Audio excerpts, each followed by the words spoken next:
अष्टधातु की मूर्तियाँ, जिन्हें सोना, चांदी, तांबा, सीसा, जस्ता, पारा, लोहा और टिन का मिश्रण से बनाया जाता है, उन्हें बड़ा ही पवित्र माना गया है। इन्हें साफ करते समय ध्यान और सावधानी दोनों जरूरी है, ताकि धातु को नुकसान न पहुंचे और धार्मिक महत्व भी बना रहे। अष्टधातु मूर्तियों की अगर आप सफाई की बात करें तो रोजाना मुलायम और सूखे कपड़े से इनको पोंछना जरूरी है। गीला कपड़ा इस्तेमाल करने पर तुरंत सुखा लें ताकि नमी न जम जाए। वहीं साप्ताहिक या मासिक तौर पर गुनगुने पानी में हल्का सा नींबू का रस या सिरका और थोड़ा सा बेकिंग सोडा मिलाकर मूर्ति को धो लें।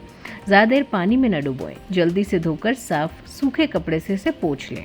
अगर आप चमक को बनाए रखना चाहते हैं तो मुल्तानी मिट्टी, बेसन या टमाटर के रस से भी धीरे धीरे मल सकते हैं।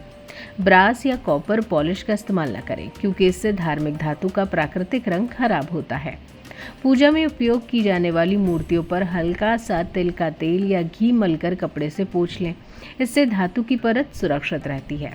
ध्यान रहे, तेज केमिकल या डिटर्जेंट पाउडर न लगाएं। स्टील स्क्रबर या हार्ड ब्रश का इस्तेमाल ना करें। धूप या नमी वाली जगह पर मूर्तियों को ना रखें।